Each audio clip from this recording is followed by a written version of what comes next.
মা তুমি আবার স্যুপ টুপ করে উপরে নিয়ে আসতে গেলে কেন বলো তো?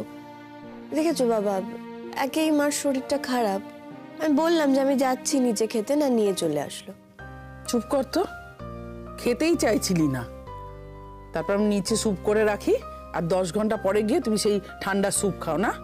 তুমি স্যুপ বানাবে আর আমি দেরি করে খেতে যাবো, এটা হতে পারে? আচ্ছা ঠিক আছে, চুপ করে তুমি খাও, এখন একদম কথা বলবে না।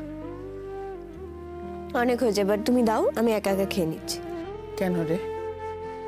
সেই কোন ছোটবেলায় তোকে খাইয়ে দিতাম, আজকে আর ভালো করে মনেও পড়ে না। তোর শরীরটা তো খারাপ, আজকে একটু খাইয়ে দি না মা। আচ্ছা ঠিক আছে, মা খাইয়ে দিতে চাইছে, দিক না। তুইও তো বলছিলি উঠলে মাথা ঘুরছে। বাপি, মা খাওয়ালে অনেক বেশি বেশি খাওয়ায়, আমি অত খেতে পারবো না, আর এখন তো আমার ইচ্ছে করছে না মা, আর পেট ভরে গেছে, প্লিজ। একবার একবার একবার নাও নাও, ইচ্ছে করছে না বললে তো হবে না। আমি জানি স্যুপটা তোমার হাতে দিলে পুরোপুরি তুমি খাবে না। কালকে রাতে তুমি কিছু খাওনি মেঘ, আজকে সকাল থেকে কিছু খাওনি, এতক্ষণ ধরে খালি পেট, এরপর তো অ্যাসিডিটি হয়ে যাবে। ওয়াও, ওয়ান্ডারফুল, হ্যাঁ?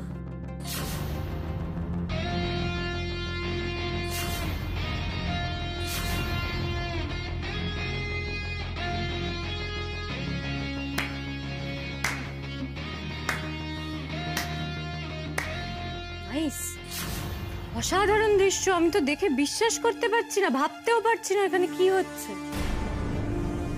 একটা মেয়ে মদ খেয়ে মাতাল হয়ে একটা ছেলের সঙ্গে নষ্টামি করে গোটা শহরের খবর হয়ে বাড়ি ফিরছে। আমার বাবি আর মা কি করছে? কিচ্ছু না। এটা যদি আমি হতাম তাহলে তো আমাকে কথা শুনিয়ে পাগল করে দিতে, অপমান করে শেষ করে দিতে আমাকে। কিন্তু এখন আমার বাবি আর মা কি করছে? সে বিরাট কীর্তি করে ফিরে আসা মেয়েটার সেবা করছে, নাথিং এলস। ভাবি, তোমার মনে আছে, তোমার কি মনে পড়ে আমি যখন লেট নাইট পার্টি করতাম তখন তুমি বাড়িতে কত অশান্তি করতে? আমার বেশিক্ষণ বাড়ির বাইরে থাকা নিয়ে তোমার কত আপত্তি ছিল, সেসব মনে পড়ে তোমার? চুপ করে আছো কেন ভাবি? ভুলে গেছো নাকি মনে আছে? বলো। কিছুই ভুলিনি ময়ূরী, সবটাই মনে আছে আমার। কিন্তু তুমি কি বলতে চাইছো বলো তো? আমি বলতে চাইছি, আমাকে নিয়ে তোমাদের যত রাজ্যের প্রবলেম, আমি এটা করলে আমাকে কথা শুনিয়ে তোমরা আমাকে শেষ করে দিতে। কিন্তু আজ মেঘ একটা স্ক্যান্ডাল ঘটিয়েছে, গোটা শহরে ঢিডি পড়ছে ওর নামে, তোমরা চুপ, কিচ্ছু বলবে না। দারুণ ব্যাপার না ভাবি? কাল যখন তুমি কলেজে যাবে আর মা বাজারে যাবে, তখন সবাই কি বলবে জানো তো? যে ওই দেখো মেঘরার বাবা মা যাচ্ছে, ওদের মেয়ে রেজর্টে নষ্টামি করতে গিয়ে ধরা পড়েছিল। তখন তোমাদের ভালো লাগবে শুনতে? তখন তোমাদের অপমান হবে না? হবে তো অপমান, কিন্তু তাও তোমরা মেঘকে কিছু বলবে না, কারণ ও তো পারফেক্ট। ও যাই করুক ওকে কিচ্ছু বলা হবে না, কারণ তোমাদের যত শাস্তি, যত রাগ, যত অশান্তি সবকিছু আমাকে নিয়ে। ও যাই করুক না কেন সারা জীবন ভালো হয়ে থেকে যাবে, আর আমি খারাপ, তাই তো? তুমি কি বলতে চাইছো বলো তো? তুমি কি এক্সপেক্ট করো আমরা ওর সঙ্গে কিরকম ব্যবহার করি? এটা তুমি আমাকে জিজ্ঞেস করছো কেন? ও যা করেছে তার জন্য ওকে শাস্তি দেওয়া উচিত। আমাকে একটা কথা বলো তো, ওকে কি এখনো এটা বলা হয়েছে যে ওর বাইরে যাওয়া বন্ধ, বা গান বাজনার নামে বেলেল্লাপনা করা বন্ধ, বা এখনো অব্দি গলা তুলে কথা বলা হয়েছে কি ওর সঙ্গে? দেখো ভাবি, তুমি আবার চুপ করে আছো, উত্তর দাও, কিছু বলো, কি হয়েছে? বলেছো? হয়তো বলেছো আমি শুনতে পাইনি, হয়তো এসব বাড়িতে। বলো, just see what is happening there. দেখো না, দেখো, স্যুপ, নাইস। মা ওকে কোলে টেনে খাইয়ে দিচ্ছে, বলছে আয় বাচ্চা আয়, আমার বুকে আয়, তোকে খাইয়ে দিই আমি হাতে করে। এত কিছু করে এসেছিস, এত কাণ্ড ঘটিয়ে এসেছিস, আমার নাম উজ্জ্বল করেছিস। হোয়াট ইজ দিস ননসেন্স ভাবি? আর মা, তোমার মেয়ে একটা রিসর্টে নিজের বয়ফ্রেন্ডকে নিয়ে মদ খেয়ে মাতলামি করছিল, নষ্টামি করছিল, সেসব কেচ্ছা ইন্টারনেটের প্রত্যেকটা নিউজ পোর্টালে ছড়িয়ে গেছে। ও গান গেয়ে জানা নাম কামিয়েছিল, তার থেকে অনেক বেশি নাম ও জিষ্ণুর সঙ্গে এসব করে কামিয়েছে, জানো তো? ও গান করে অতটা ভাইরাল হয়নি যত এসব ভাইরাল হয়েছে ওর। কি হলো, বিশ্বাস হচ্ছে না তোমাদের? দেখাচ্ছি তোমাদেরকে, তাহলে যদি বিশ্বাস হয়। এই যে ভাবি, তোমার ছোট মেয়ে মেঘ। মা, রিসর্টে যখন রিপোর্টার্সরা ঢুকেছিল তখন ঘরে এই অবস্থায় তোমার মেঘকে দেখতে পেয়েছে। তুইও দেখবি একবার, দেখো না, দেখো দেখো দেখো কি সব হচ্ছে দেখো।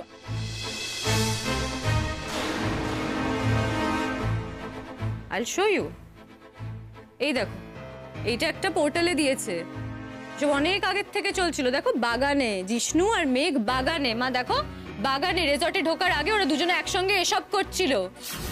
এই পোর্টালে আমি খবরটা দেখলাম, না হলে তুমি জানতেই পারতাম না। এবার বলো কি বলবে তোমরা? বুঝতে পারছো তোমরা? বুঝতে পারছো মেঘের মতলবটা কি? ও ওখানে গেছিল এসব করতেই, ফুর্তি করতেই গেছিল জিষ্ণুর সঙ্গে, কিন্তু বুঝতে পারেনি, অভ্যেস নেই, তাই মাত্রাটা একটু ভুল হয়ে গেছিল, তাই নিজেকে সামলাতে পারি। আর যদি ওর অভ্যেস থাকতো তাহলে আমার মনে হয় না ও এতটা ছড়াতো। ময়ূরী, আমার মনে হচ্ছে তোমার ভেতরে যতটা কালি ছিল তার সবটাই উগরে দিয়েছো তুমি। আমার মনের মধ্যে কালি? আর তো কিছু বলতে পারছি না আমি। ও আচ্ছা, ভাবি আমাকে একটা কথা বলো তো, আমি কোনটা মিথ্যে কথা বলেছি, কোনটা ভুল আমাকে বলো। না, ওইভাবে তো বলা যাবে না যে কোনটা ভুল, কিন্তু তোমার সবটাই ভুল। কোনো একটা ঘটনা তাকে যদি তুমি স্ক্যান্ডাল হিসেবে দেখাতে চাও তাহলে সেটা স্ক্যান্ডাল, আর যদি মনে করো যে এটা একটা জঘন্য ষড়যন্ত্র তাহলে তুমি তার মূলে যাবার চেষ্টা করবে, খুঁজবে। তুমি কি করবে সেটা তোমার ব্যাপার, কিন্তু তোমার এই কাজই কিন্তু বুঝিয়ে দেবে তুমি মানুষটা কেমন। তুমি বলছো যে যেটা ঘটেছে সেটা একটা ষড়যন্ত্র, ব্যাস। আমরা কি বলছি না বলছি তার থেকেও বড় কথা হলো এটাই সত্যি। আর একটা কথাও নিন্দে, এরপর যদি আমি শুনি যে পুরো প্ল্যানটার পেছনে ময়ূরী আছে, তাহলে কিন্তু একটু অবাক হব না। মা, তুমি কোনো প্রমাণ ছাড়া আমাকে এভাবে অ্যাকিউজ করতে পারো না, বুঝেছো? প্রমাণ এখন নেই, কিন্তু মেঘ প্রমাণ দেবে, এটাকে প্রমাণ করে দেবে। মেঘ, আমি তোকে বলছি, তুই থানায় গিয়ে রিপোর্ট লিখিয়ে বল যে তোর সন্দেহ হচ্ছে দিদির ওপর। মা, কারণ এই ঘটনা তোর দিদি আগেও ঘটিয়েছে, সেটা বল গিয়ে। মা তুমি শান্ত হও না, এসবের মধ্যে কেন নিজেকে জড়াচ্ছ? আবার শরীরটা খারাপ করবে। সেই কে আর দিচ্ছে আমাকে শান্তিতে থাকতে? দিচ্ছে কেউ? তুই আমাকে একটা কথা বলতো মেঘ, আচ্ছা ও কেন কালকে ওখানে গেল? কিসের জন্য গেল তুই বল? হঠাৎ তোর ওপর এত পীড়িত কবে থেকে উঠলো যে তোর ফাংশন দেখতে চলে গেল? নিশ্চয়ই কোনো উদ্দেশ্য ছিল। আমি বলছি মেঘ, আমি তোকে চিনি, এত বছর ধরে দুধ কলা দিয়ে কালসাপ বড় তো আমি করেছি না, আমি চিনি ওকে। মা চুপ করো না, এসব বাদ দাও না। মা শোনো, থামবে তুমি? আমার মেঘের প্রতি কোনো পীড়িত উতলায়নি, তোমার পীড়িত উতলে পড়ছে রিসেন্টলি, সেটাও হঠাৎ করে। ভালোবাসা আটকে রাখতে পারছো না তুমি তোমার মনের মধ্যে, সেটা তোমার প্রবলেম, সেটা হতেই পারে, আমার তাতে যায় আসে, কিন্তু তার জন্য তুমি আমার ব্যাপারে বাজে কথা বলতে পারো না। ময়ূরী, কি কাল যা ঘটেছে তাতে আমার কোনো দোষ ছিল না ভাবি, আমি কিচ্ছু করিনি। মা এখন মেঘকে মহান করতে গিয়ে আমাকে বলে দিতে চাইছে, এসব কি? নিজের ভাষা সম্পর্কে একটু সচেতন হও। ভাষা? ভাবি আমি কোন ভাষায় কথা বলছি? আমি তো বাংলা ভাষাতেই কথা বলছি আমি যতদূর জানি। মা আমাকে কালসাপ বলছে, তুমি কিছু বলছো না। ছোট করছে আমাকে, তুমি কিছু বলছো না। এ বাড়িতে সবাই সবকিছু বলতে পারে, আমি বলতে পারি না? আমাকে নিয়ে সবার প্রবলেমস। কি চাও আমি বাড়ির বাইরে গিয়ে কথা বলি? আর তোমার এই মেয়ে একটা নীলকে ছেড়ে এখন একটা জিষ্ণুকে নিয়ে মেতে উঠেছে, সেটা পুরো শহরে সবাই জানতে পেরে গেছে, কিন্তু তুমি চাও আমি আমার মুখ বন্ধ রাখবো? ময়ূরী, বাড়াবাড়ি করো না। কি করবে নালে ভাবি? কি করবে তুমি? মায়ের মতো ঠটিয়ে একটা চড় দেবে আমার গালে? দাও, তাতে কিচ্ছু হবে না। তাতে তুমি আমার মুখ বন্ধ রাখতে পারবে না, সবার মুখ বন্ধ রাখতে পারবে না। ময়ূরী, তুমি নোংরা ঘাটতে চাইছো, তাতে তোমার নিজের পরিচয় দিচ্ছ। মেঘের নামে কালি মাখাতে চেষ্টা করছো, করো, কিন্তু মেঘ সম্পর্কে আমি যথেষ্ট গর্বিত, ওর গুণকে আমি সম্মান করি। তবে এ ব্যাপারে আমি নিশ্চিত যে ও একটা ষড়যন্ত্রের শিকার হয়েছে, একটা জঘন্য ভয়ঙ্কর ষড়যন্ত্রের শিকার। ষড়যন্ত্র?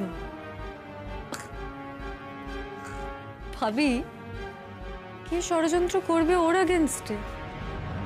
ওকে কোন লতা মঙ্গেশকর না আশা ভোসলে যে ওর আগেনস্টে কেউ ষড়যন্ত্র করতে যাবে?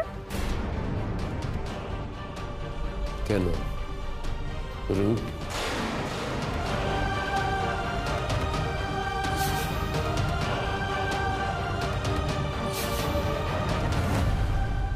আচ্ছা তুই তো বিশ্বাস করিস তাই না যে কাল যা কিছু ঘটেছে সেটা আমি ঘটিয়েছি?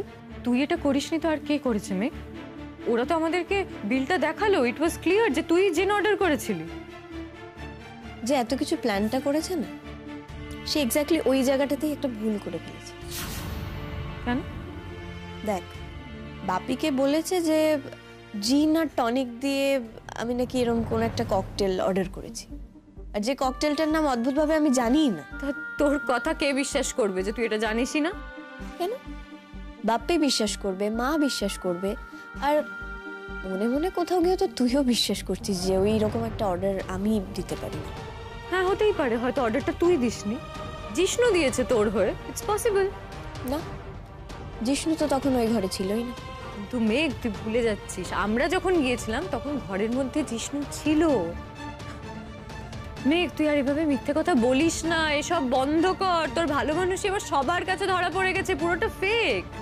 যে প্ল্যানটা করেছে না, সে অনেক জায়গায় ভুল করেছে, বুঝলি তো দিদি ভাই। দেখ, আমার যদি জিষ্ণুকে নিয়ে ওরকম কিছু প্ল্যান করারই থাকে তাহলে আমি ওখানে বাপিকে কেন নিয়ে যাব, তাই না? আর আমি তো জানতাম না যে তুই ওইখানে যাবি, তাহলে আমি বাপিকে কেন বলবো বল? আর ওরকম একটা জায়গায় ওরকম একটা সিচুয়েশন ক্রিয়েট করে আমি আমার প্রফেশনাল ক্যারিয়ারে কেন ক্ষতি করব সেটাও বল। কি বলতো, সত্যি খুব বাজে বাজে কয়েকটা ভুল করেছে যে এই প্ল্যানটা বানিয়েছে। আর ওখানে নীল কি করে গেল? ওকে কে ইনভাইট করেছে?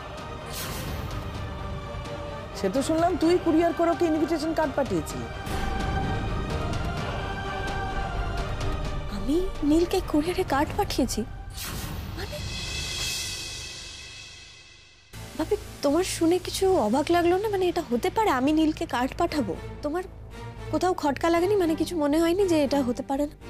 হ্যাঁ, সন্দেহ আমার একবার হয়েছিল, আমি সেটা প্রকাশও করেছিলাম।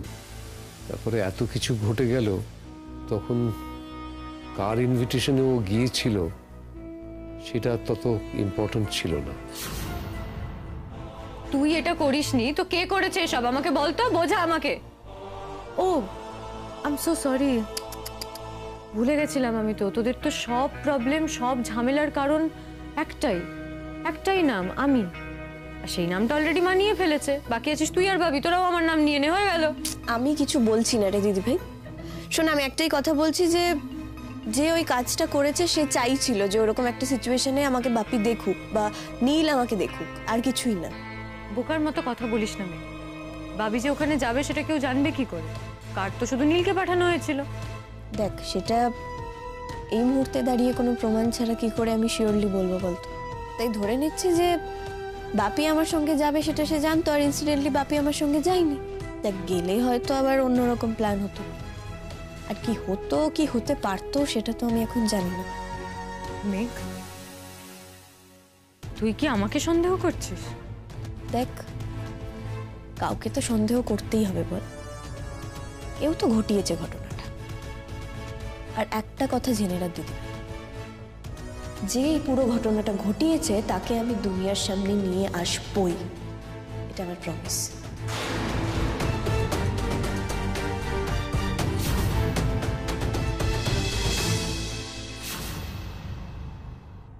যাই বল গিনি, আমি তোর মতো জিষ্ণুকে ক্লিন চিট দিতে পারছি না। দেখ, আমি দেখেছিস ওখানে জিষ্ণু এবং মেঘকে ওই অবস্থায়। দাদাভাই, আমি খুব ভালো করে রূপকে চিনি। এইভাবে রিসর্টের সঙ্গে হাত মিলিয়ে মেয়েদের সর্বনাশ করা রূপের পেটেন্ট ব্যাপার। ও রোজ করে থাকে এরকম। আর ওই যে কার্ডটা, ওটা কিন্তু মেঘ তোকে পাঠায়নি, ওটা রূপ তোকে পাঠিয়েছে, and I am very sure of it. দেখ দাদাভাই, আমার খুব পরিষ্কার করেই মনে হয় যে রূপ মেঘের ওপর প্রতিশোধ নিচ্ছে, কারণ মেঘ আমাকে বাঁচিয়েছিল সেই জন্য। আর এটা তো খুব পরিষ্কার ব্যাপার, দিনের আলোর মতো পরিষ্কার। আমি বুঝতে পারছি না, তুই কেন বুঝতে পারছিস না? দাদা ভাই, এটা রূপ ছাড়া আর কেউ হতে পারে না। We have to do something, আমাদের কিছু একটা করতেই হবে। দেখো, মেয়েকে তোর চোখে আর ওর বাবার চোখে খারাপ করতে চেয়েছে, তারপর এই পুরো ঘটনাটা পাবলিক করে মেঘের সম্মান নিয়ে খেলতে চেয়েছে। ও মেঘের ওপর প্রতিশোধ নিচ্ছে, কারণ মেঘের জন্য রূপকে সোশ্যাল স্ট্যাটাস নষ্ট। কিন্তু গিনি, কোনো কিন্তু নয় দাদা ভাই, ইট ইজ রূপ, ইট হ্যাজ টু বি রূপ সান্যাল। এরকম একটা ডেঞ্জারাস প্ল্যান, তুই একবার ভাব, ও জামিন পেয়ে বাইরে বেরিয়ে মেঘের ওপর প্রতিশোধ নিচ্ছে এইভাবে। দাদা ভাই, আমাদের ওকে শিক্ষা দেওয়াটা দরকার।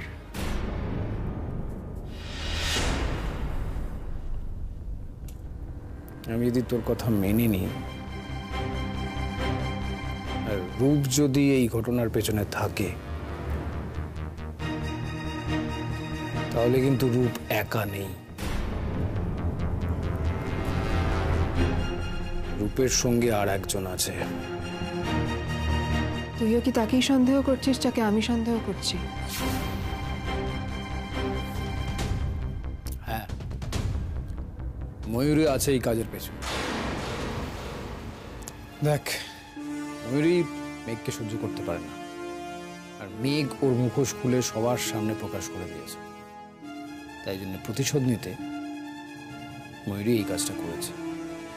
এই কাজটা শুধু রূপ একা নয়, রূপ আর ময়ূরী দুজনে মিলে করেছে। Sure.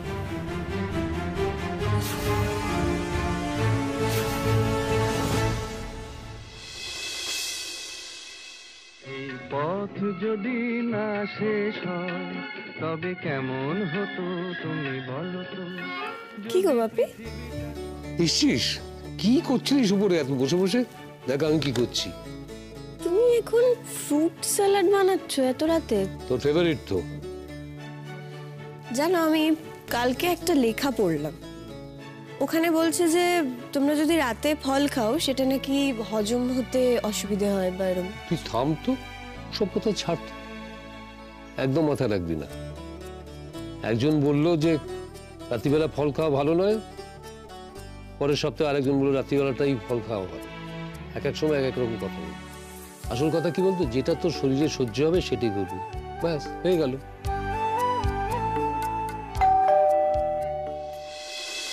দেখো তো কে এলো। তুই দাঁড়া, আমি দেখছি। বস। রাতে আবার কি এলো বলো তো?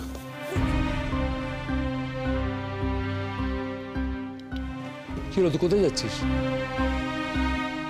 কে না কে এসেছে বাপি, এখানে থাকবো আবার হাজারটা কথা উঠবে, আমি একটু ঘুরে আসি। এখানে বস, বস এখানে বস।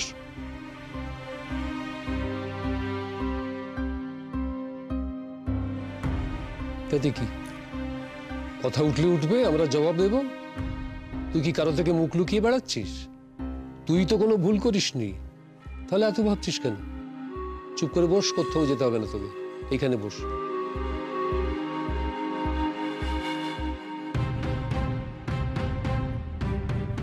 ওমা, দিদি তোমরা কিছু দরকার বলবে? ওমা মধুমিতা, তুমি প্রতিবেশীকে দোরগড়ায় দাঁড় করিয়ে রেখে এমন ভাবে জেরা করছো যেন মনে হচ্ছে ভেতরে ঢুকতেই দেবে না। না না, আসলে এতদিন এক পাড়ায় বাস করছি, কখনো তো তোমরা আমার বাড়িতে আসোনি, তাই একটু অবাক হচ্ছিলাম। এসো এসো এসো, ভেতরে এসো। কখনো আসিনি বলে কি কোনোদিনই আসবো না? না না, এসো এসো এসো এসো।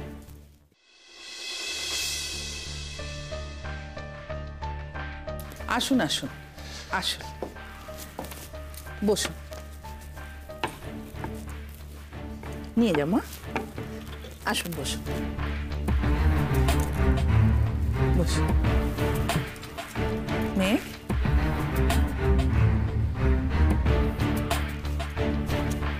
কি মেঘ, কেমন আছো?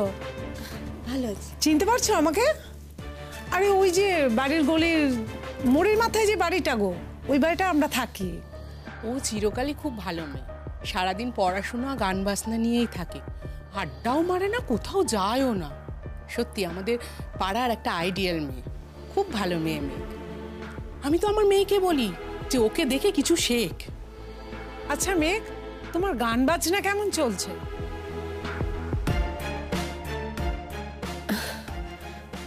ভালোই। আমি তো তোমার গানের ফ্যান, আমার খুব ভালো লাগে তোমার গান। আর ওই যে জিষ্ণু সেনের সাথে যে অ্যালবামটা, তার প্রতিটি গান তো আমার ভীষণ ভালো লাগে। প্রত্যেকটা গান যে আমি কতবার শুনেছি না, তার কোনো হিসাব নেই। আমাদের বাড়িতে তো সব সময় তোমাদেরই গান বাজে। এই মেঘ শোনো না, বলছি জিষ্ণু সেনের সাথে তোমার কেমন বন্ধুত্ব গো?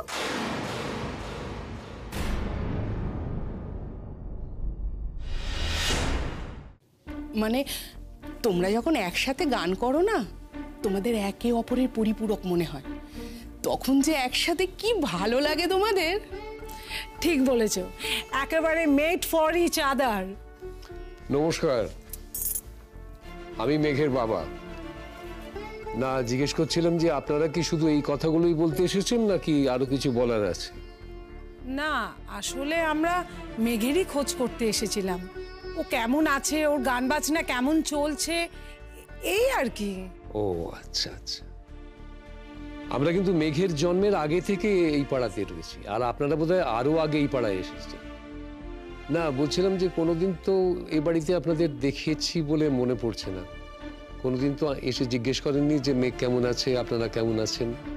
তো হঠাৎ আজকে জিজ্ঞেস করতে এলেন। অনিন্দ, তাতে কি হয়েছে? ওনারা তো আমি বুঝতে পারছি, আমি জানি আমি কি বলছি। আমার মনে হচ্ছে ওরা একটু কনফিউজড হয়ে রয়েছেন, কিভাবে শুরু করবেন ঠিক বুঝতে পারছেন না। মেঘকে কিভাবে প্রশ্নটা করবেন, তাই তো? শুনুন মিস্টার রায়, আপনি কিন্তু আমাদেরকে অপমান করছেন। এটা কিন্তু একদম ঠিক নয়। এটা যদি বুঝে থাকেন তাহলে এখানে আপনাদের সময়টা বেশি নষ্ট করা উচিত নয়, তাই না? প্লিজ শুনুন মিস্টার রায়, আপনার গলা উঁচু করে কথা বলা একদম সাজে না। কারণ আপনার মেয়ের নামে না সারা জায়গায় ঢিঢি পড়ে গেছে। একটা দুশ্চরিত্র মেয়ে ওই জিষ্ণু সেনের সাথে রিসর্টে গিয়ে ছি ছি ছি ছি ছি ছি। পাড়ায় তো ভালো মানুষ সেজে ঘুরে বেড়ায়, আর বাইরে বেরোলে আসল রূপ ধরা পড়ে। দরজাটা ওইখানে। আমার মনে হয় আপনারা ওদিকেই যান, সেটা আপনাদের জন্য বেটার হবে। সে তো যাবই, আপনি না বললেও যাব। কারণ এই বাড়িতে বেশিক্ষণ দাঁড়িয়ে থাকতে না আমাদের সম্মানে বাজছে। মধুমিতা, আমরা জানতাম আমরা ভদ্র পাড়ায় বাস করি আর 5টা ভদ্র ফ্যামিলির মধ্যে, কিন্তু আজ সকাল থেকে তোমার এই মেয়ের সম্পর্কে যা যা শুনছি, তাতে তো আমাদের পাড়ার সুনাম নিয়ে আমরা চিন্তায় পড়ে গেছি। ওয়াও, এ তো ফুল অন ড্রামা। এটা আমার প্ল্যানিং এ ছিল না ঠিকই, তবে ব্যাপারটা তো মন্দ হচ্ছে না। আচ্ছা, আপনারা এসব কথা কেন বলছেন? ও বাবা, কেন বলছি সেটা বুঝতে পারছো না? তোমার মেয়ের সম্পর্কে যে সমস্ত খবর বেরিয়েছে, তারপর আর কি বলবো বলতে পারো?